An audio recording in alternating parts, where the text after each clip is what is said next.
Jakiwi, can you hear me? Yes, I can. Thank you.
Good day, everyone, and welcome to EduTech Africa. My name is Sudheshni, and I'm the conference producer for the event. I'd like to welcome you to our next session.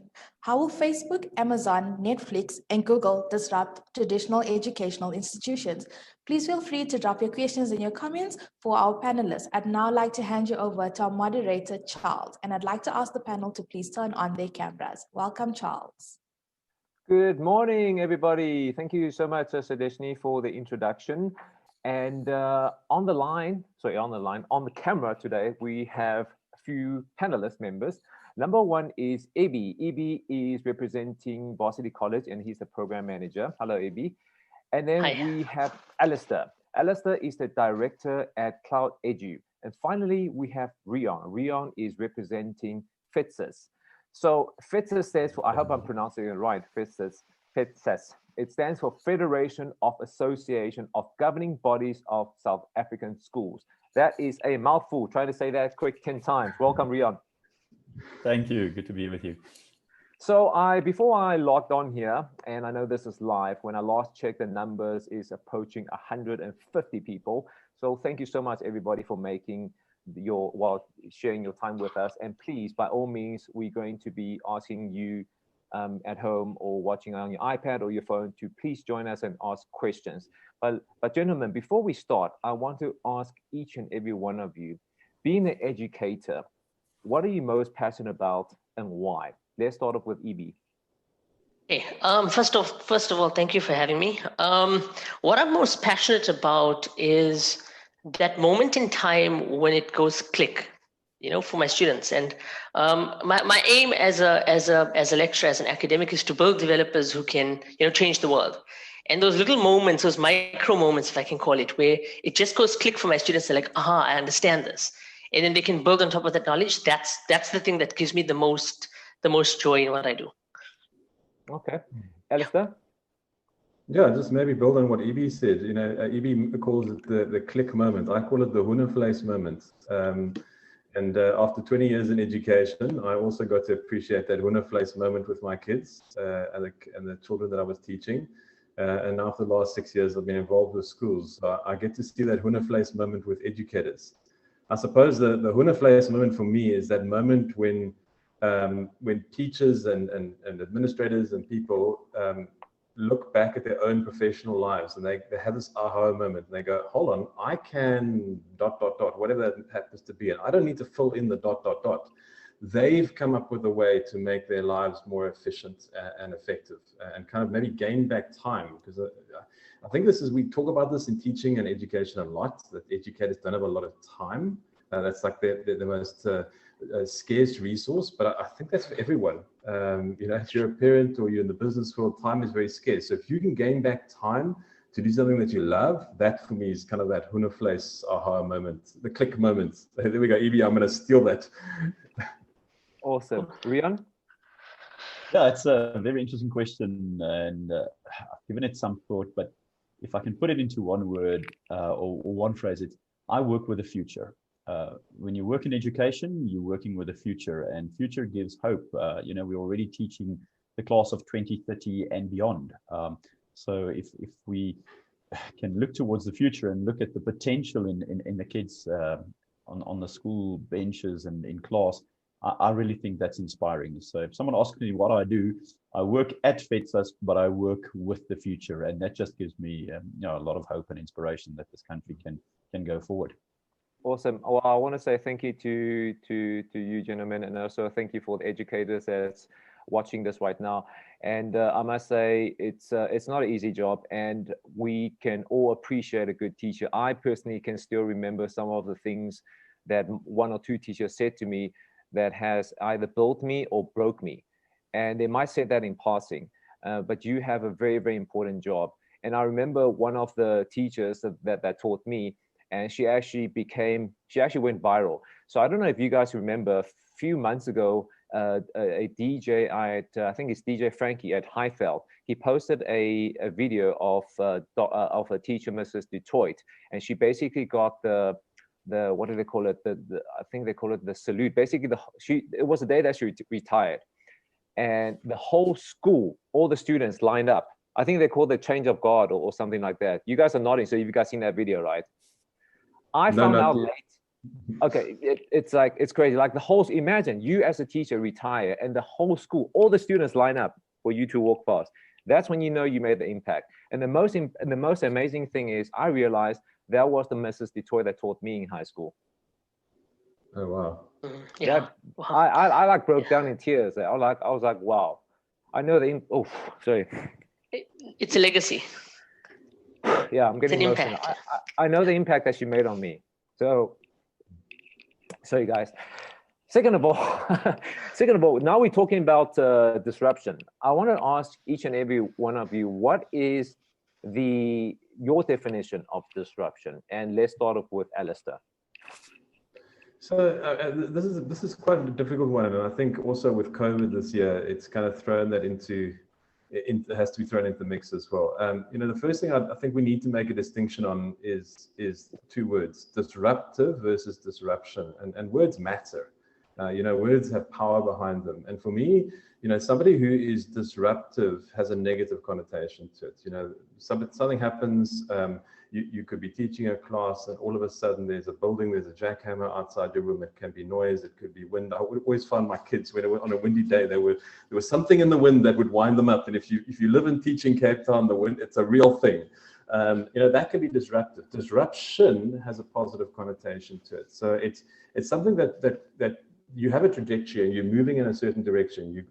Maybe an analogy is you're going down a train track and something causes you to hop, to bump, to jump in that train track. Another word we often use is disruptive innovation. So when it comes to disruption, particularly within education, it's got a positive connotation to it, not a negative connotation. I think one of the challenges is the device can be either way if not managed correctly. The device in the classroom, if the kids are sitting on Facebook or playing games, can be hang of a disruptive. But that same thing can be a disruption. So it's got a positive connotation, but it's something that causes a jump within your environment. I was trained back in the 90s as an educator, and one of the concepts that we had on quite a regular basis was differentiated teaching. I must admit, in my 20 years, I struggled to get differentiation right. Meeting a child at their need, but with technology, it disrupted that, and I was able to maybe get into that space a lot. Another way to look at this also is disruption for me is combinations of things, combinations of existing technologies.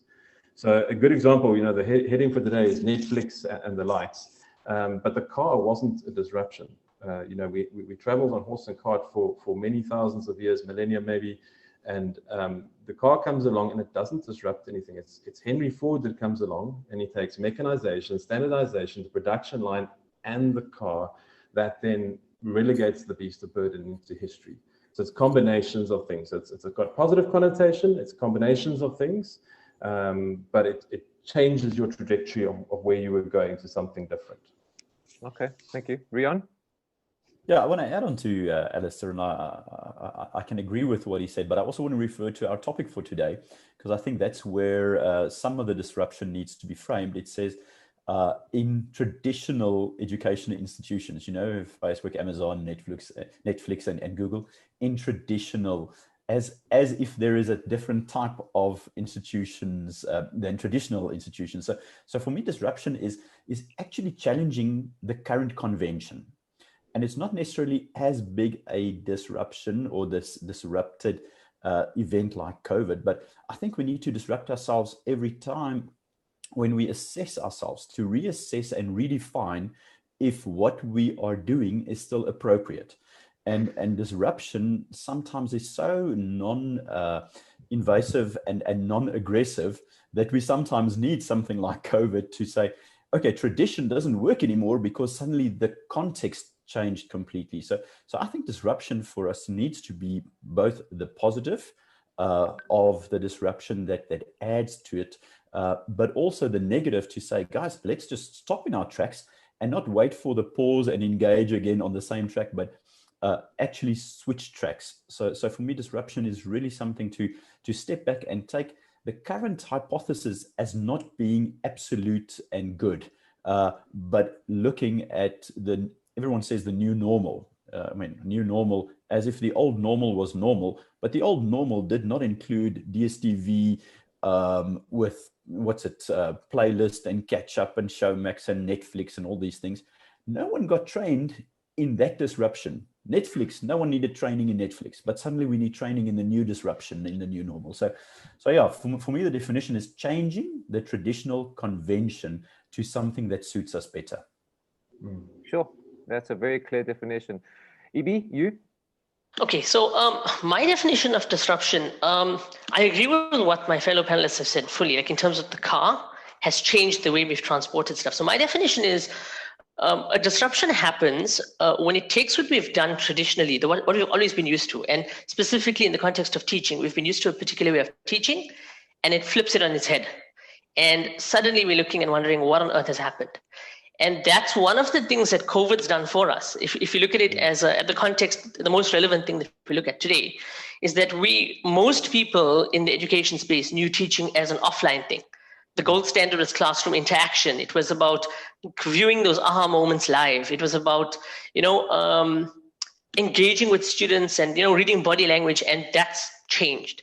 And we've always had educational technology. I've been working with technology and education for a long time. But the challenge is that we never had that uptake that we needed because everyone was so grounded in what they were comfortable with. And along comes something like COVID and says, you know what, I'm going to flip it over and you're just going to have to do things differently. And we've got teachers who are teaching online. We've got students who are learning online, learners as well.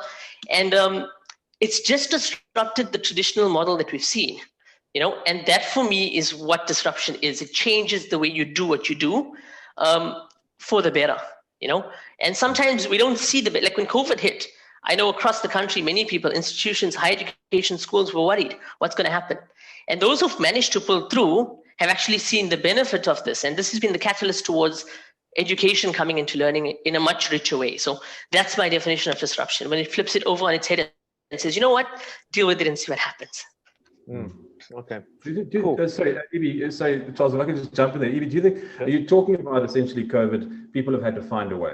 Okay, so we had the situation, COVID comes along, people have had to find a new way of things. Do you think there's a danger of the pendulum swinging back to in-face only and the gains that we've had falling away? Okay, so here's my view, right? Human beings adapt. And I've seen this amongst my students. I've seen this with my lecturing team. I've seen this with colleagues across other institutions as well, where they've started using the technology because they had to, right? But I firmly believe that we've seen what it can do, which is something many people didn't take the time to actually do. And because we can see what it's done, when we go back to face and the old normal way of working, we're going to bring technology in. So I don't think we're going to lose the gains, but I think we're going to use the technology more effectively to complement and support what we do in class. And that's going to be an interesting thing to look at and to write about as well. Okay, people see their gains and then they're happy to stay with that. I mean, I was discussing this with a teacher the other day, and they were talking about the amount of time that a teacher spends teaching, and they were relaying a story to me about a teacher that would teach for half an hour. They got to COVID and they had to condense those lessons down to sort of 4 or 5 minutes because people, I suppose this is where the disruption in people were used to YouTube clips being that length. The lessons became 4 or 5 minutes. There were activities after. When they came back to school after a week, the kids would say, but so you're teaching for too long. And I thought that was really interesting. The kids had seen the value in it.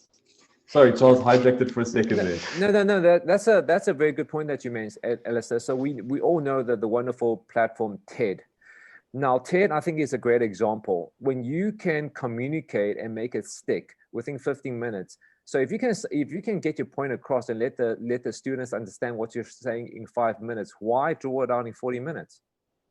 I remember we've all been students sitting in classroom, and unfortunately some lecturers go on and on and on. I call it they like to take the scenic route. It's like just take me to a tourist attraction, give me the overall background, and then I get the point. Now, but then again, look, this is just my humble observation from sitting in classrooms. Now, speaking of which, now, like, gentlemen, I want to ask you, Evie, perhaps starts with you. Out of all the Facebook, the Amazon, the YouTube, and I mean, do you feel like with lots of learning. For example, Khan Academy, they teach kids to code, they teach kids on different subjects. Do you find that your students have be using this platform, or do they subscribe a specific channel to get the information, whereas before this, or 5-10 years ago, they didn't have access to? So if we go back 5 or 10 years, we had Google as a tool that was in its place. But what I found even before COVID was that if there was a question, IT is a bit different because you have to Google stuff because stuff changes all the time. So one of my students actually said, "So we're Googling a lot. And, that's the way we learn." And then my role is then to support the students in the discovery of new knowledge. So when I look at the Facebook, the Amazon, the Netflix, and the Google, what I've seen, especially now in COVID, is that students have actually started to take learning into their own spaces. So they will Google if they're comfortable. And if they find a channel that they're comfortable with, they'll share that on a WhatsApp group with friends, or they'll share that on a Discord server with friends. And if they find resources that are useful to them, they start to collaborate in that way. But ultimately, what's happened is as institutions, we've given students a platform and said, use this platform to learn, right? And students have said, no, you know what? Platform is there, provide the resources to us, and we'll find our own ways of learning. And they're using these FANGs, as the topic calls it, the Facebooks, the Amazons. And Amazon's big. There's services associated with that. The video wasn't something we were pushing really strongly as educators. Yes, we supported learning with it, but it became the bread and butter of what we do, And students have actually started using these services to learn in a way that works for them, at a time that works for them. And we knew this. It's not something new towards education and technology, but we're seeing it as a reality that they don't have a preference for one or the other. They go with what works for them per person. And that is what personalized learning is about. And we're seeing some really interesting things happening in that space as well. Okay. And Rian, what about you as a governing body? Because the group needs to govern, right? So have you seen, which is your go-to source for information? Yeah, I think what we've been telling governing bodies over the past 4 years, it's actually been the mantra of the Center for Technology, which is housed in FETSAS, is that, our mantra was we should learn as we live. And it has a double-edged meaning. Number one, our learning space should mirror our living space, but we should constantly learn as we grow older as well. So learn as you live, but learn as the space is. I'm sitting in my house. I've got 3 screens around me now. It's home officing because we're virtual officing or flexi officing, what do you want to call it? The future of work. But I did not need to go and buy any new screen for my house when COVID hit. I had screens in my house. I had connectivity. So what we're telling schools is we've got to function in the same context as our educate or schooling community. A learner should not go back into history when they step into the schooling space. They should step into the future because the schooling space needs to, number one, equate what it looks like at home or living space, and number 2, possibly be more advanced. So that's the one thing that we're sharing with the governing body community. And a lot of people were slow to adapt, and suddenly they realized, but a cornerstone of a school's functioning is technological connectivity, the foundations of it. So I've got 4 A's that I want to share with us today that's changed our life. And I'm going to revert to something else that we've been telling the governing bodies as well. But I think we've got to look at the availability of stuff. That's the one. The accessibility, the affordability, and the applicability. So if that's 4 A's, if I had a slide, I would have been a master teacher now, because my bullets were only 4 on the slide and they were with great alliteration. So there's a lot of stuff available, but availability without impact does not help. So you've got a library of YouTube videos, but if it doesn't make things happen, people haven't learned. So we've got to move from availability to accessibility to make it available or accessible to the learners. Then the affordability is the data discussion that SGBs have been, school governing bodies have been chasing hard over the past few months. And then the applicability. There's a lot of Khan Academy stuff out there, but it's not my teacher teaching me, drip feeding it in relation to my curriculum, where we are in the textbook today and that kind of thing. So we've got to look at these things from a systemic view. just to get back to the Netflix thing that EB has been saying, and for a young man, he's really he's really on top of it. I'm learning from him. But just systemically, how we fit into the world we live in. Netflix, just Netflix. Look at the other FANGs, even forget YouTube and Microsoft. Just Netflix was something that changed our lives radically from the previous way we watched television. I define it as our society used to be scheduled. The news was at 6. It was in mass. It was broadcast all at the same time to the same people. And it was in one location, meaning that you had to be in front of your television set to see it. Now, Netflix has made it unscheduled. I can watch whenever I want what is on the database. It is not in mass. It is personalized. I can choose on one device what I want to watch, and my wife can choose on another device what she wants to watch. And then it is mobile, because the battery and connectivity has made it easy for devices now to make. So there's a fundamental shift, which is still very strong in the schooling sector. It's a cornerstone. It's scheduled, in mass, and a specific classroom. And society has evolved to unscheduled, personalized, and mobile. And I think that's the challenge to the traditional institutions. How are we going to fit into that? So yeah, that's. I don't have the answer, but I know that that's the question. Okay. Charles, if I can just touch on what Rian has said, right? The issue of affordability and accessibility, right? A number of students will say they can't access the stuff, but you'll find them on WhatsApp, you'll find them on Facebook, you'll find them on Instagram. Okay, they don't want Facebook because their parents are there, but Instagram and so on, But we find them in those spaces engaging and learning, and the learning happens through them. Now, I think what we need to do to counteract or not counteract, but to work with this disruption is actually get into those spaces. Now, institutions will provide, and schools, universities will provide whatever platform they provide for learning, but that is separate from where students are. And we've got to get into those spaces in some way or the other. So I'll give you an example. One of my colleagues teaches a technology module, and students asked for videos that he produced to be sent on WhatsApp, because they could use WhatsApp data to access those videos. And they asked for the videos on YouTube as opposed to the LMS because they have a streaming bundle that supported YouTube. So, we have to get into their spaces to engage with them, because they can't always get into ours, but they are online. And what you're saying makes a lot of sense, Rian, in terms of the accessibility and the affordability. And it is something we have to consider. And, it breaks the traditional walls that we've put in place, because traditionally the policy was we'll upload here and we'll set it here and students will come and they'll get it. Not always possible. I don't know if you're seeing that at a school level, Rian, but definitely at a higher education level, that it's happening organically in all of these spaces, sometimes without us. And that's okay. It's not a bad thing. But if we embrace it, we can correct the mistakes, Okay. Yeah, and Alistair, before I go to you, I just want to remind everybody watching the session right now, please, by all means, if you have questions, comments, please send it through. We'll be more than happy to try our best to answer it. Now, Alistair, as your company, you do a lot of consulting work. So do you have any clients that's reaching out to you that they just don't know what to do, or now push comes to shove, they finally have to start doing migration and doing some kind of training? Have you experienced that?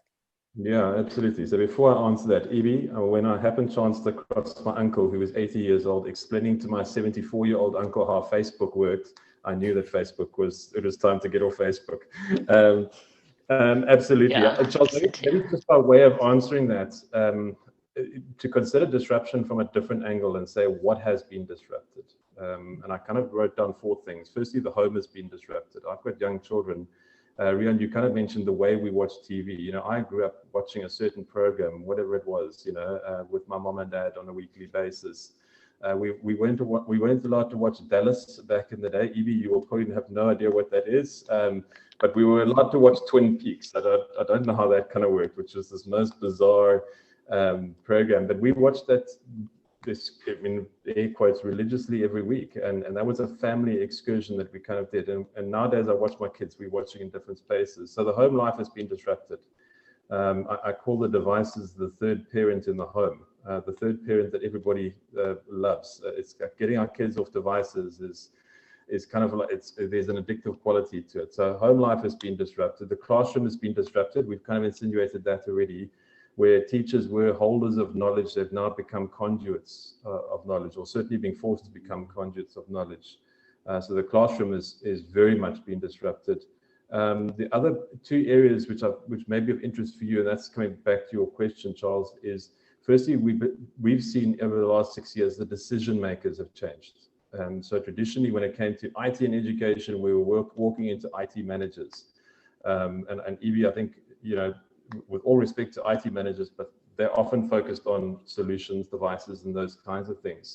That has shifted radically. We're walking now into rooms of educators and academic people where IT plays a critical role, maybe a 50-50 role, but the decisions are now being made around what impact is this going to have on teaching and learning? And our strategy and our vision must be around adoption and how we're going to make impact in the classroom, not what Wi-Fi network we're going to set up. That's kind of the plumbing. So we found that very disruptive, the decision makers themselves. The other disruption we've seen is in the marketplace. Traditional IT companies are no longer, it's almost been like there's this growth in the edtech space. Edtech companies are taking over.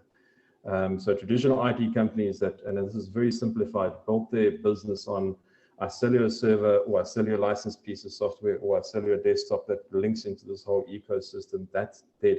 And the FANG, Facebook, Apple, Amazon, Netflix, Google have made cloud-based services so incredibly easy to use that now it means that that educators can start making a lot of these decisions. So Charles, going back to your question, have we seen a lot of people needing to do that uptake?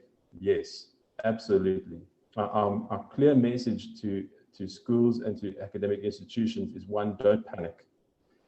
This is an urgent situation and you need to make critical decisions, but don't make unwise decisions. Make wise decisions where you treat it with urgency, but you don't panic. Still keep your head up, make a head up decision, look to see what you're trying to achieve, because as difficult as it may seem right now, COVID will go away and the pendulum will swing back towards the middle, and we still want to retain those positives. Okay, so thank you for that. Abby, I just want to ask you, and you were talking about students, they are learning at their own pace. And now, and Alice, you also mentioned that traditionally the teachers and the lecturers, professors, they are seen as the information source. But now it's shifted. They go to Dr. Google, for example. Now, do you find that the students, because of this, they're asking better questions because of that? I think my role has shifted. So as a person who teaches as well, my role has shifted, and it's taken a mindset change from me personally to realize this and to harness this, where if I give my students the opportunity to look out there and venture, and for example, let's say we're learning to build an Android app, for example, and I give them a brief and I say, you know what, go and play and see what happens. They call me only when there's problems. So I'm in class, I'm there, whether it's online or offline, I'm there, I'm engaging with them. I may show them some resources to help them out. But when I tell them go and work, those who can figure it out will call me when things go really bad. That app is not running, it's crashing, the code is broken, and they've tried everything and nothing works. So the level of questions have gotten higher. But what I'm also finding is that those who need my help, I'm able to help them because I've got that time, so to speak, in class. And those, I still go through the content. I still cover what needs to be covered, but I'm not holding back those who are comfortable. Do you know what I mean? And the level of questions from them are higher. And by the end of the lecture consolidation or session, consolidation becomes easier because I've got somebody who's delivered some sort of solution, but not with my possibly flawed understanding of how all of this fits together. I've got programming experience behind me. So flawed, not as in wrong, but flawed as in I may overlook certain things that are important in what I'm supposed to teach, because to me, students should know this. But if I get a student to help me with the consolidation, that, share back what you've done, let's discuss it, and I'll ask questions too, while they share their screen or share their software, whatever the case, they can then put the knowledge in their own context and in their own words. And if my students learn better from their peers, because their peers have engaged with these FANGs that we're speaking about, that's perfectly fine. They learn better from them than they do from me, but I'm guiding the knowledge. And that is a mindset change that we've got to go with, because when I explain what is something, I'm explaining it with my context. When my student explains what is something or discusses what is something in a classroom discussion, their context is very different from me. The words they use are different. The terminology, the slang is very, very different. And they use that in their discussions. And my role is to facilitate that. So yes, the questions do change. They do get a bit more complex, but it's not all my students that go to that level. But then those who need support, I'm available to support them, because I'm not holding the ones who are comfortable back, but I'm working with those who really, really need my help. So you mentioned about the students use different slang, like what do you mean by that? So just the language they use, like, I can't even use the words because some of them I can't even remember now. But when we were speaking in class, we'll speak about, let's just pop this onto the server, or let's just upload this here, or there, whatever. We'll use that language with our buddies. And now they use language and we're like, what is this? And I actually asked them, and I'm like, the generational gap's getting bigger year after year after year. And I'm not that much older than my students. But I'm okay with them using that language because that's how they learn. It's authentic. And they laugh at me like, you're Bali now, you don't know. And I'm like, yeah, well, I am getting older. It's not a bad thing. But they'll use their own words. When they talk to each other, it's not to exclude the educator. I think that's important. It's not to exclude us. It's just that they're comfortable. So we've got to embrace that as people who are teaching that, you know what, we're not the center of the knowledge. We never were. We never will be. But let the learning happen and watch it unfold. And when they need you, they'll come back. There's lectures when they don't need me as much as I thought they would. But you know what, if they need me, I'm there. And that's the important thing when it comes to teaching in this age of disruption, that you can't control where they go and where they get the information. Just let them go and see what happens. Okay. I just received the questions. Sorry, Elsa, yes, go for it. No, I was just going to say, the role of the educator hasn't been diminished in any shape or form. In fact, I think it's been accentuated. I think the pressure 100%. Around the questioning, Charles, you spoke about, is that there is a greater responsibility on the educator to formulate questions that then aren't just about the regurgitation of knowledge. They're engaging questions that allow the student to take it on to the next step. So I think there's a lot of pressure on educators to start framing their questions differently. Yeah, and on top of that, in the age of what we're living in now, you will get questions that you don't know the answer to. It happens all the time because they are going onto the latest blog somewhere that they found that explains the concept, or they're going to a YouTube video that explains the concept, and that's a professor from some top university in the world. And then they come to you and say, please clarify. And if you don't know, that's okay. If you make a mistake, that's okay. We learn together. That's the approach that I kind of follow, and my colleagues follow as well. We learn together. It's okay for my app to crash. Your app will crash, my app will crash. We'll all have a crash party, and that's the way life goes. But yes, the nature of the questions has changed, and we've got to have questions to counteract those questions as well. And we've got to engage the students, because we can't sit and talk to our PowerPoint. You can't sit and code on the screen. It doesn't work anymore. It doesn't. It's not the way teaching and learning is going to happen. Okay, I just received a question, and I'm just going to read it verbatim. So somebody says that, how do you suggest companies keep their content secure? I think this person is referring to copyright. Once the fan platforms are distributing or circulating their content. So I think what this person is talking about, let's say Varsity College came up with their own teaching method, and it's on the platform, somebody downloaded and start sharing it on Facebook or start sharing on YouTube. I think this is what the person is asking. If I'm wrong, please tell me and then let me know. But let's talk about copyright. So if you, let's say if you did a course, or you did a presentation, or let's say you did a presentation, or you did a presentation, that content that's unique to you, and you feel like it's copyright, and somebody's sharing on YouTube, would you say that's a bad thing, or would you try to protect it, and why? When it comes to intellectual property, I think there are quite a few things playing out here. I mean, there's a global question mark around IP and copywriting that's playing out, between, like, for instance, the USA and China at the moment. And I'm taking no sides in that whatsoever. I'm just saying that's one of the key points that I mean, there's been stuff in the media about it. So that's playing out internationally. When it comes to IP and I'm doing a presentation, I'm giving away. That's kind of the first thing that I'm doing. I'm giving of myself. So I'm giving away IP. So I'm very happy for this stuff to be out there as an organization. I suppose why am we so happy to give away stuff? Because our IP is based in our people. and there's more of focus on people than there is on content, and it's difficult to replicate people and their experiences and their knowledge at the end of the day. Yeah, I want to agree with Alistair in the sense that yes, there is merit in protecting one's IP for what is really truly yours, but there is such a vast knowledge or information is no longer the limited resource in our lives.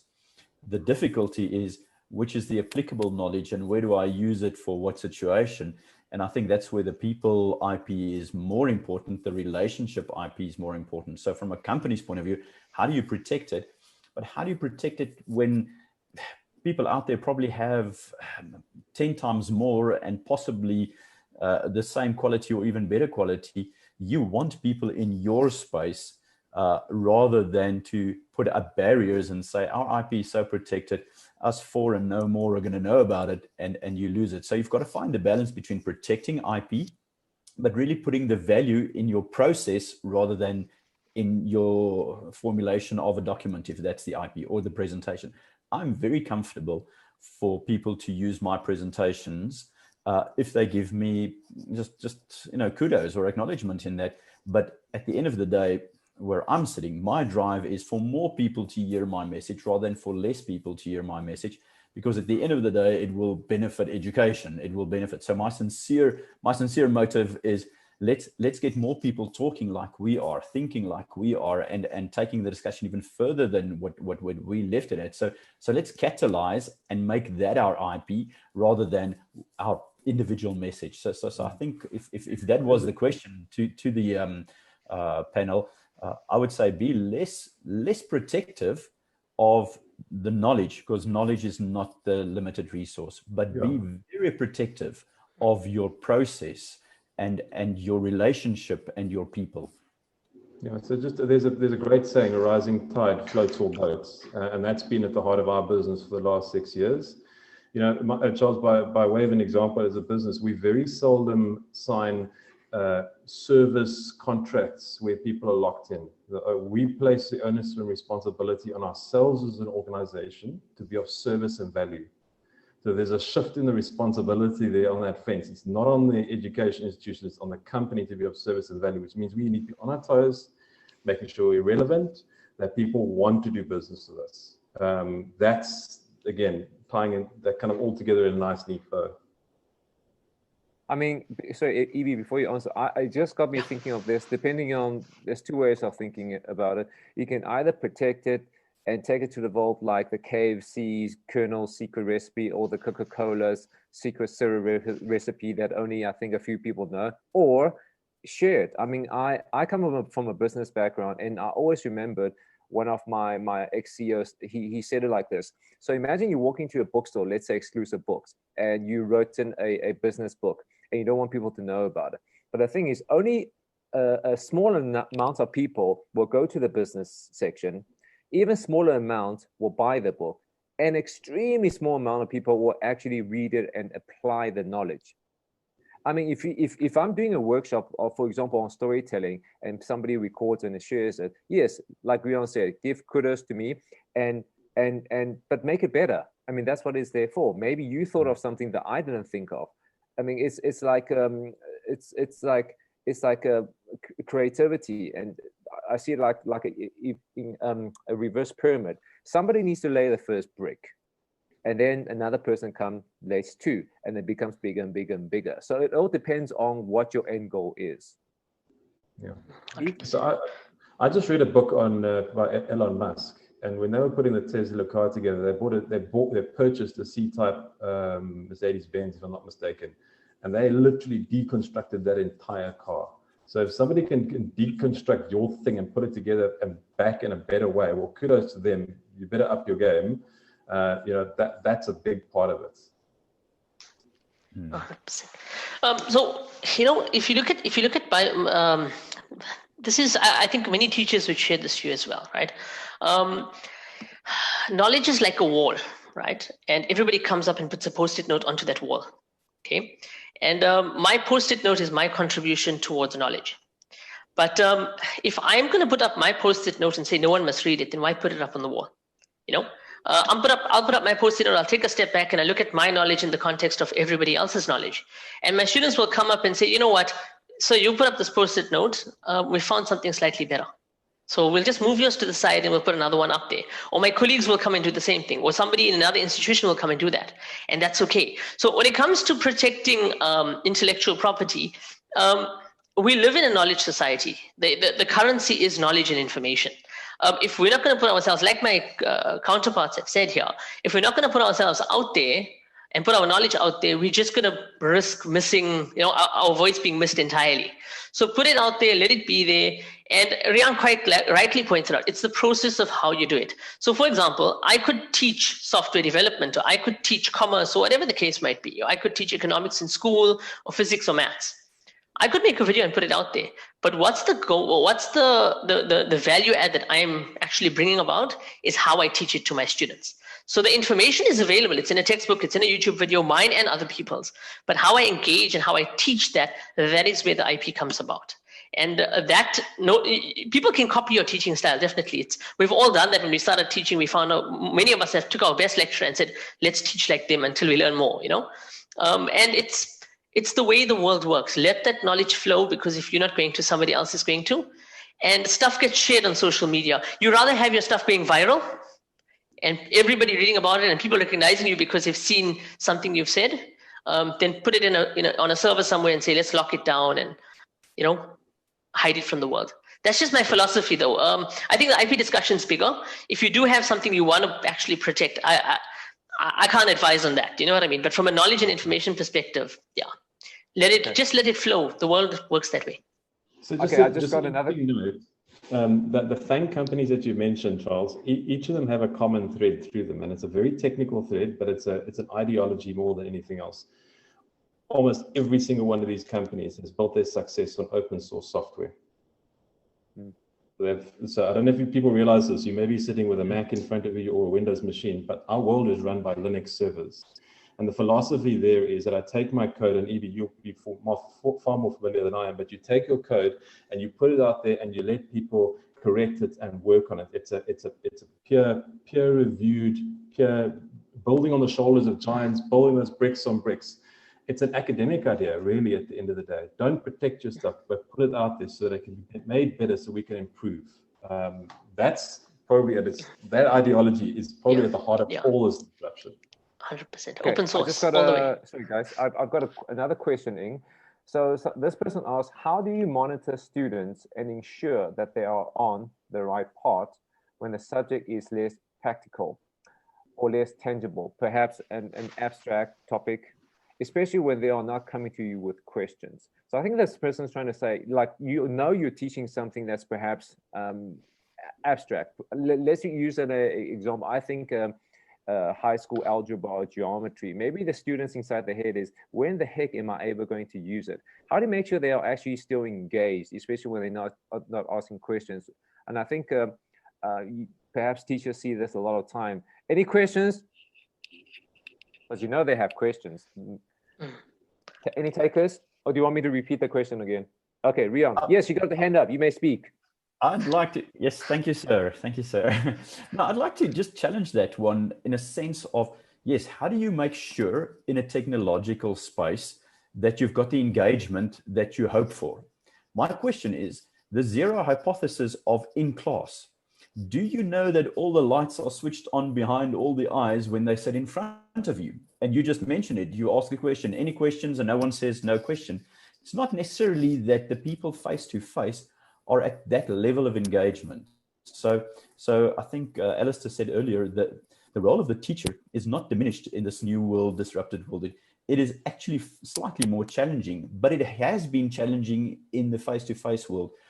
After break, or after a second break on a Friday, I don't know if it's the best time to teach a very academical subject where people have to engage and think, because it's end of the week and it's Friday is already cutting into our way of life. So you don't want to do a Friday late afternoon, an intense academical process.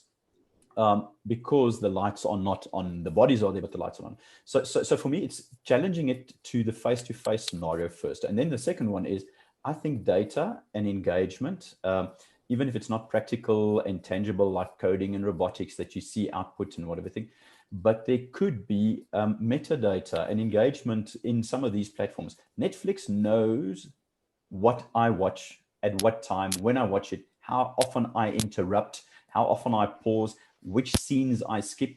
They know all that about me because I use the platform. So they, next time, when I turn on Netflix, they suggest a similar series, a similar show. So there's a lot of data to be gained. If we gain that data and mine it and apply it, I don't know if EB wants to add to that because that's more in the programming world, but I think we can, after a cycle or two of engaging with students in a different platform or a blended platform, we will have metadata that will make us razor sharp or sniper focused into who does what on which tablet. I think even the analytics on the Google side or that sort of thing will tell us a lot more about our students in time that we don't know now, because we think now in the class we know everything about every student. And we might, but I'm challenging it that we don't know everything about every student all the time. So we've got to engage all subjects and possibly go there to see the benefit down the line of the data and the engagement, the number of pages, the number of views, the number of clicks, and that sort of thing on an academical subject. Okay, Evie, so I know you want to comment. Yeah. So I mean, I'm sure certain topics that you teach, it's going to be a bit mind-numbing, or it's going to be a bit yawn, to say the least. What do you do? Okay, so there's a few things that can be done, right? So the first thing is, when you ask a question in class and you get glazed eyes, the best way is to flip it, whether it's online or offline. So show me what you're doing. Let me see. Because as an educator, as an academic lecturer, whatever the case might be, you can fix broken. And I tell this to my students, I'm quite honest with them, that you can fix broken, you can't fix nothing.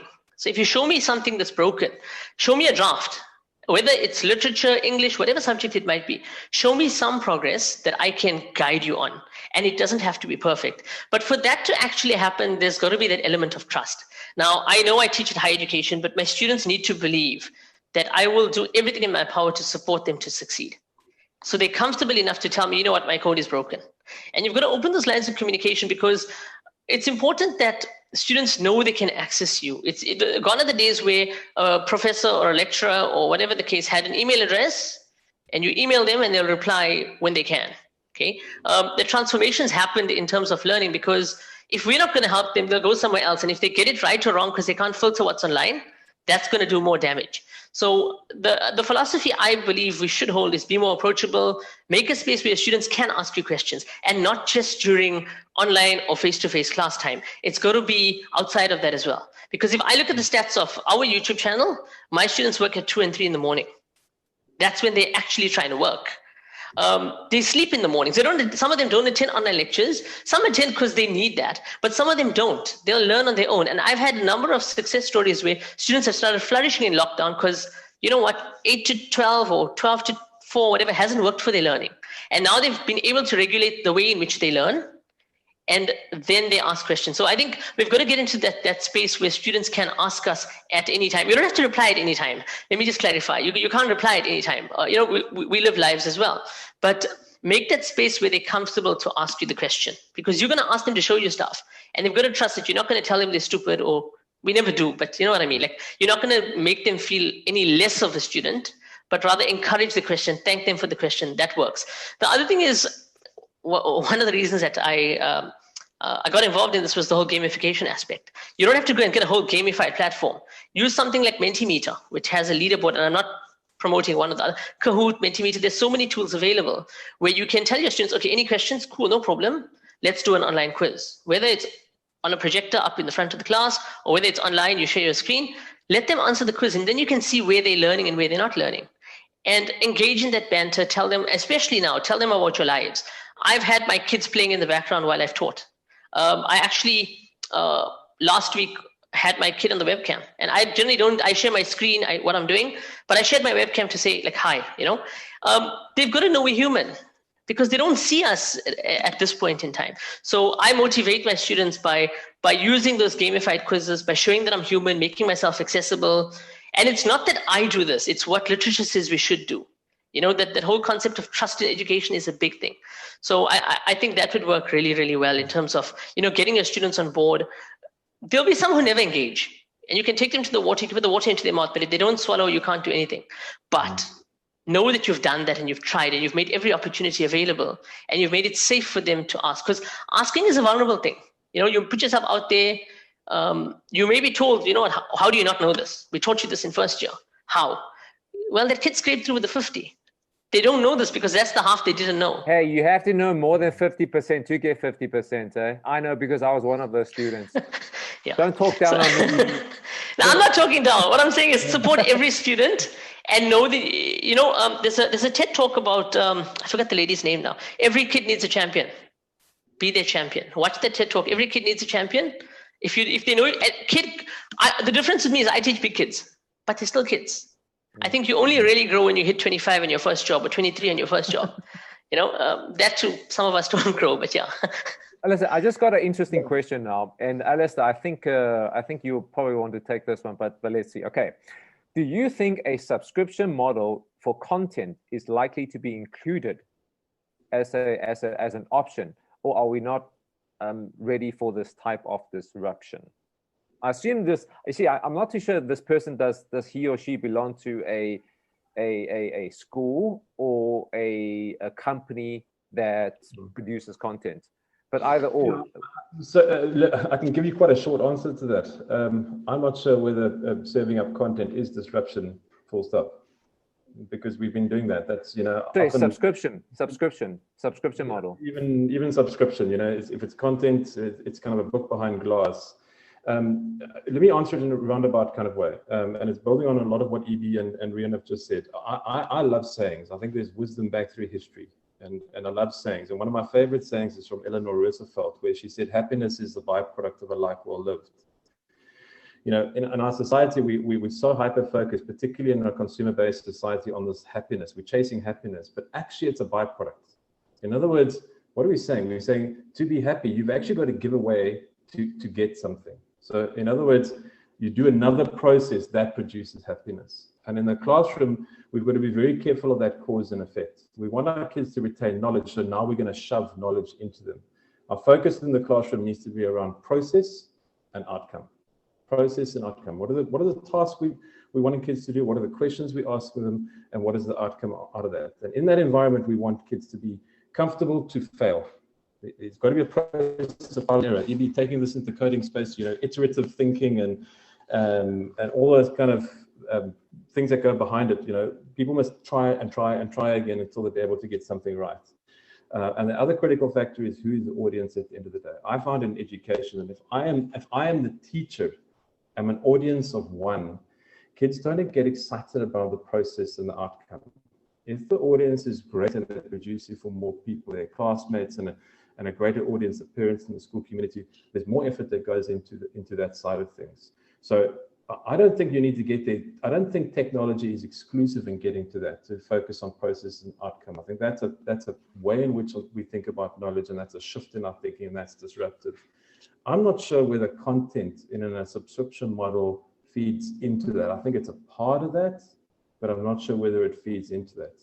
The other thing to maybe, again, I'm countering my own argument here, is we are increasingly moving into a subscription-based model where you don't just buy something, but you're buying a service. So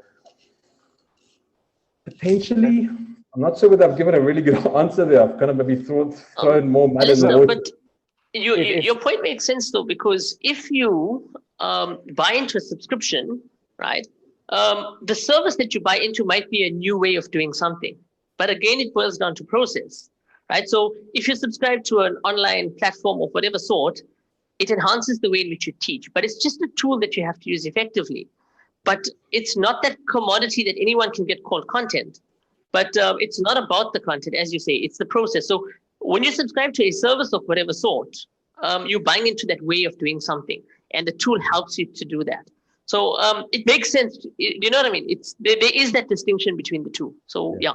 I think if you had a subscription model, not around just knowledge, but a subscription model based around, okay, how do I apply this? And teachers don't have a lot of time, so therefore here's some scaffolding that you can grow on.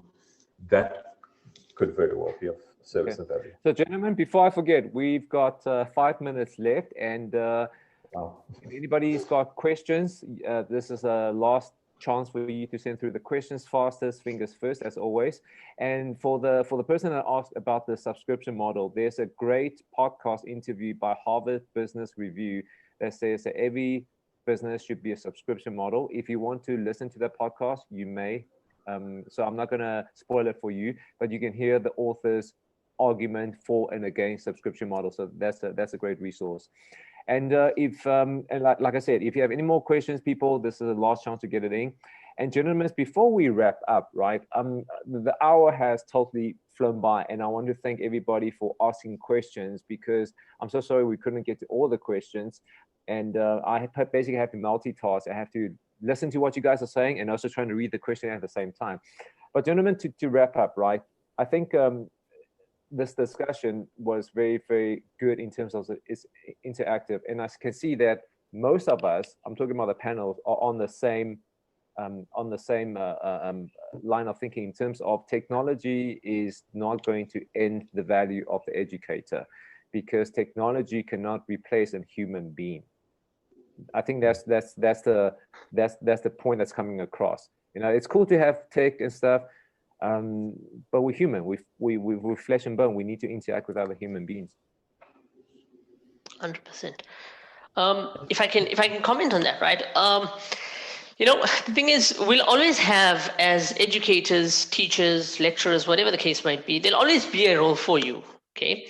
I think it's important with this disruption that's coming that we don't shy away, or it's here, not coming, sorry, it's here. And we don't shy away from this disruption. Like when you buy a new smartphone, there's no instruction manual to teach you how to use that smartphone. Do you know what I mean? You pull it out of the box and you figure it out. And one of my kids said to me the other day, you know what, Dad, I showed you how to use something on your phone, and now I see you use your phone all the time. Okay. And my kids are young. But it was a situation where I teach students to build apps, and my eldest one actually showed me something on my phone, like, how do you get there? Okay, let me show you. Sit next to me and I'll teach you. That's how we learn technology. So don't be afraid to learn, explore, make mistakes. That's fine. It doesn't mean if you make a mistake with the technology, your students will see you as less. In fact, technology in the classroom is fun. I remember when we used to watch videos in class, they'll drag in the TV and they'll put a video on. To us, that was innovative teaching, you know? But at the end of the day, explore like you do on your smartphone. And if things go wrong, have a backup. It's fine. My stuff, internet's crashed, stuff has happened. It's happened to my colleagues. It's happened to all of us. And that's okay. Students are more forgiving than we think, because, well, they also make mistakes and we forgive them. So they should forgive us too. Thank you, Ibi. Rian, final thoughts? I think I want to add two comments. The one thing about the companies that we're talking about, the number one thing is that there's a lot of content that they don't produce, just to tag onto the content one. So the society is used to generating content, yet in school, we've got to reproduce what was in the textbook for the test, which is the second thing that I want to get to. We learn, and I think that's a systemic discussion we need to have in education. There's so much teaching to the test and to the qualification. And maybe we should say in this country, education is already for free. Qualification costs money, but education is for free because you can get it online or get it from someone else. So if we can move away from teaching to the test and learning like the kids do now, they learn just in time. They Google something, they YouTube search something that they want to know now, that's relevant to their discussion now, and not part of a curriculum, but part of life. So there's a systemic discussion that we need to have, that these companies are hoying into our thoughts, and we got to look at that. Cool. Alistair? So maybe just in closing, I've got a lot of guilt around a word that was drummed into me at university, doing my undergraduate degree in education. That was, we have to create environments where kids can be creative. And in my mind, maybe my understanding of the word was incorrect, but kids must come up with brand new ideas. Never saw that take place once in 20 years. And I had a lot of guilt about it. But what I did see was innovation taking place. Kids looking out and seeing multiple different ideas. You know, you take one idea, that's theft. You take multiple ideas, that's research. But multiple ideas and then repositioning it and re-putting it into their own environment and building something unique in their own environment. So for me, the emphasis is around innovation. That's really the first lesson I've learned. And then don't be scared to innovate. Don't throw the baby out with the bathwater. There is wisdom in much of what we've done, but don't be scared to innovate, and don't be scared to put it out there. Evie, I think you mentioned it earlier that doing something new is an incredibly vulnerable space. For a teacher to do something new up front is an incredibly vulnerable space. So I encourage you to do it, and don't be disheartened if it goes wrong the first time. Great. Thank you, EB. Thank you, Rian. Thank you, Alistair. We have come to an end of our session, and thank you everybody from watching. It's been a pleasure, gentlemen. Thank you so much. Appreciate it. Thanks, guys. Alistair, Rian, and Ibrahim. It was a very, very exciting discussion. There's a lot of great comments and questions for you to get back onto Swapcard to have a look at and answer. So thank you for an exciting debate. We look forward to hearing more from you, to our attendees. Please feel free to reach out to each of our panelists on the Swapcard app. If you have more questions and comments for them, don't forget to visit our sponsorship and exhibition booth, and we will see you soon at the next session. Thank you so much. Cheers, everybody. Thank you.